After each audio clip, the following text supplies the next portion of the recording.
He'll be going to West Point and become an instructor there. He's going to talk to us about his past assignment as a forward engineer support team commander doing infrastructure analysis in Iraq. So.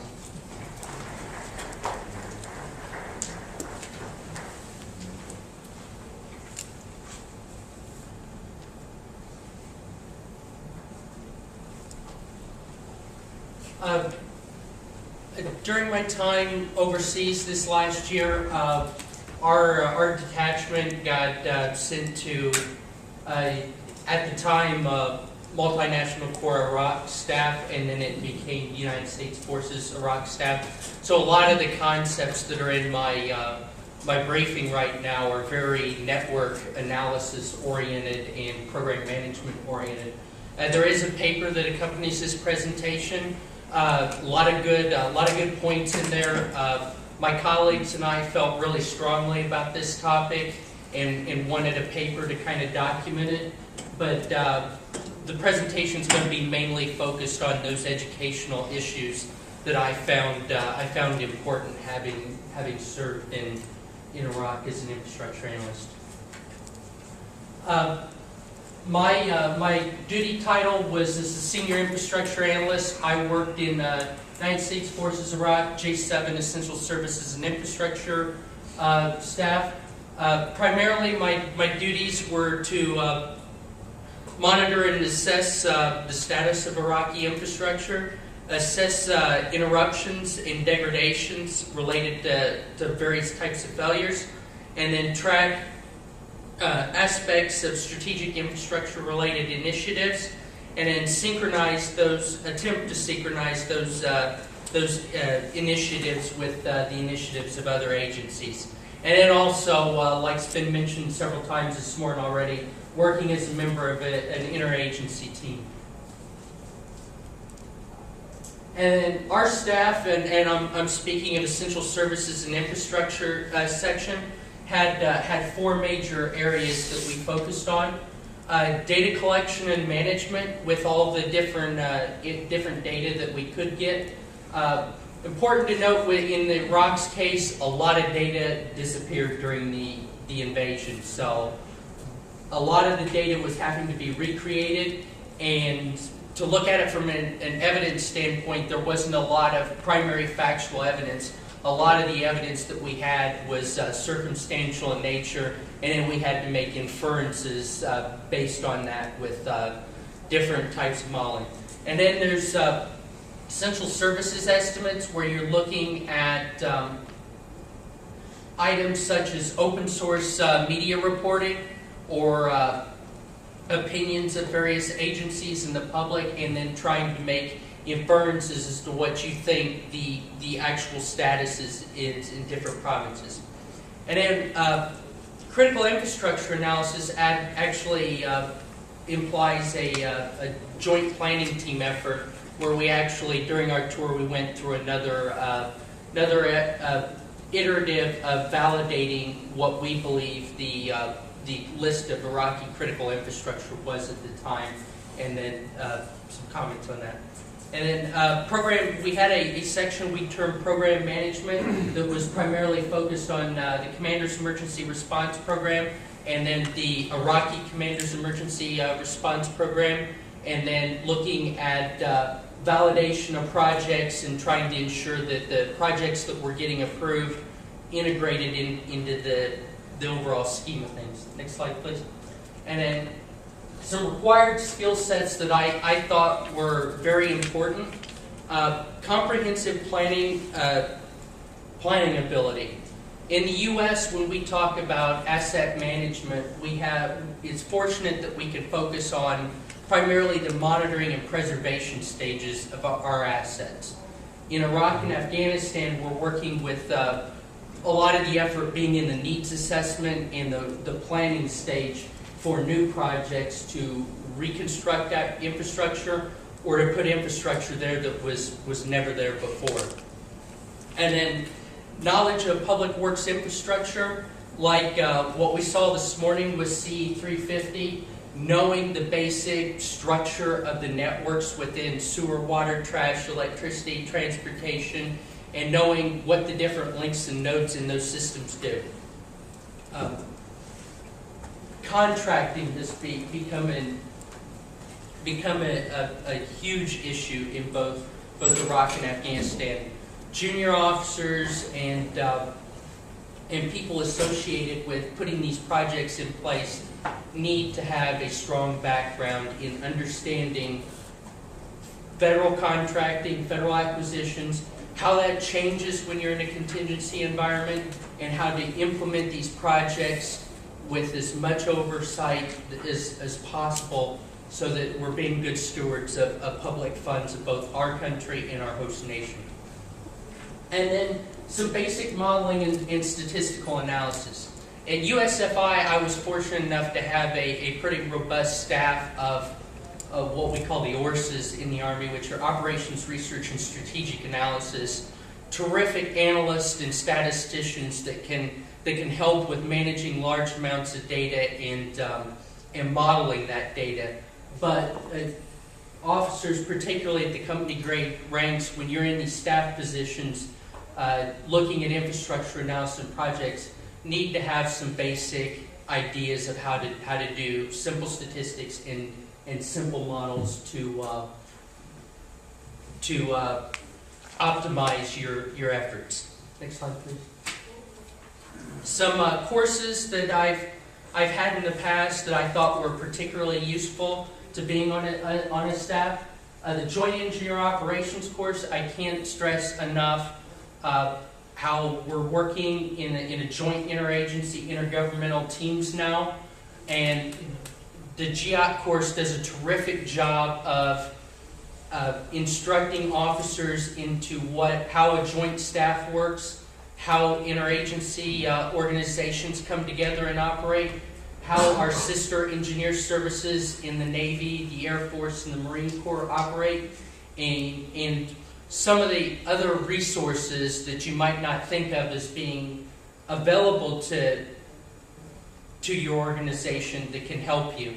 One of the organizations that ended up being a tremendous help for me was the Defense Intelligence Agency. I had no idea what the capability of these individuals were in how proficient they were in engineering.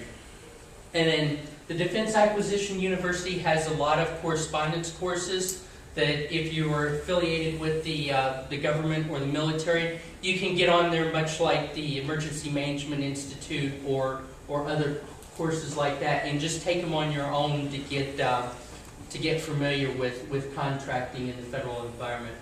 And as a sidebar, degreed engineers with a focus on continued professional development throughout their careers are essential to the functioning and the strength of the Corps of Engineers and the other engineer services. If you look at the Navy as an example, they do a terrific job of requiring their officers to seek out major milestones in their professional development. Next slide, please. And just some overall comments that I have with Doctrine. And a lot of the Doctrine comments goes back to assessing critical infrastructure and trying to figure out what is critical and prioritize.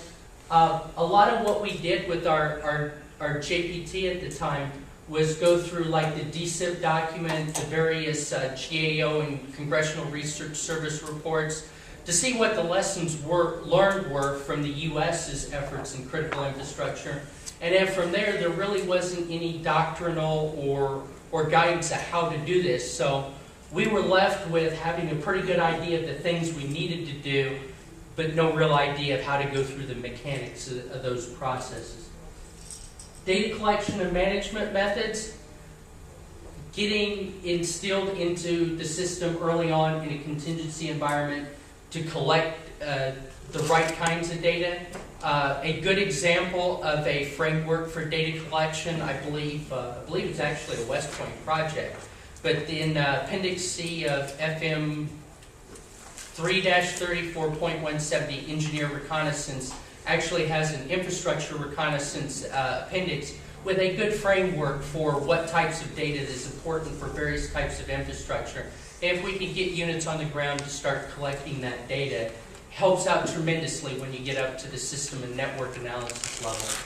And then again, basic analysis models, benchmarks for progress assessment so that we're measuring the right things to assess our progress as we move on. Multiple disciplines and teams. My colleagues, particularly 2 colleagues that felt strongly about the paper that was wrote for this, actually had a military intelligence major working with me, and they, to not use the technical Navy term, a shipbuilder that specialized in nuclear propulsion on our staff, and getting just radically different views into that team that's going to look at infrastructure so that you get the various aspects of it. And then feedback loops in our systems when we're looking at these planning stages. Particularly with SERP and ISERP and with assessments, we've got to have feedback continuously filtering up from the units out on the ground to the systems analyst. And then also, particularly after spending all this effort collecting the data, a plan for turning that data back over to the host nation. Like particularly in Iraq's case, where a lot of their data was lost on their critical infrastructure, handing that data back over to them that's been created, so they have a place to start as they move on with rebuilding their country. Next slide, please. And then with that, does anyone have any questions? Yes? The FM manual in the previous slide, is that generally available to any? That one is unclassified, an unclassified manual. Would it be available, say, on the internet? Could we go in and get it? A Google search for FM 3-34.170 engineer reconnaissance will bring up the PDF. Okay, great. Cool. Yes, sir. He's first. Sir, Cadet Andy Moon.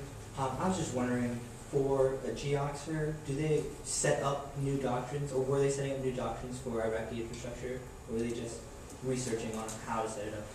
The Joint Engineer Operations course is not just engineer focused. What GEOC stood up for was more and more junior officers at the company grade are finding themselves on joint staffs. And the original intent of that course was to prepare junior officers for the capabilities and limitations of their sister services and a basic framework for how those joint staffs go. And plus there's some other good modules in there, like how to do an environmental baseline survey, anthropology and archaeology, and then they also go into, like you have with C490, the national security strategy, national infrastructure strategy and all that. It's 40 hours correspondence and then 40 hours in residence. You talked about turning over infrastructure data back over to the Iraqis. How is that being collected? How is it being categorized, commonly formatted? You know, how do you get all that together in one neat package to turn over? That's one of the lessons learned coming out. In particular, there's a document that the Special Inspector General for Iraq Reconstruction has put out called Hard Lessons in 2009. The data is not consistent. The data is collected by the agencies that need it, and then there's crosstalk that's not occurring. And so the data is very compartmentalized, it's inconsistent, and that's one of the things that I think before the next contingency we need to do better. So. Yes? You mentioned your, operations research, USACE. That strikes me as a function that you're pumping data through Ethernet or whatever, and then you're doing your stuff and you're pumping back out, which leads you to the question of whether or not that can be done remotely. And so can you talk a little bit about whether that could be done remotely and, like that stateside? I think it can be done remotely, but I think it's also important, even when you look at these reach-back capabilities, there's value to having a few people on the ground that understand the process that's going on the reach-back side, because seeing is believing, and there's a lot of things that are lost through the filtering process, sending information back for analysis. I would just add, one of our frustrations in Afghanistan was when we had to do reach back, If it was Friday afternoon, we didn't get back to anybody till late Monday by the time, or usually early Tuesday. It's not more work for the weekend. Right, exactly. And so, I mean, not that that could be overcome, but there's just definitely a different mentality, a different operational pace when you're actually over there. It's every single day, it's all the time. And it just, some of that can get frustrating. So if you need timely information, you kind of want to have it close by. Okay, any more questions?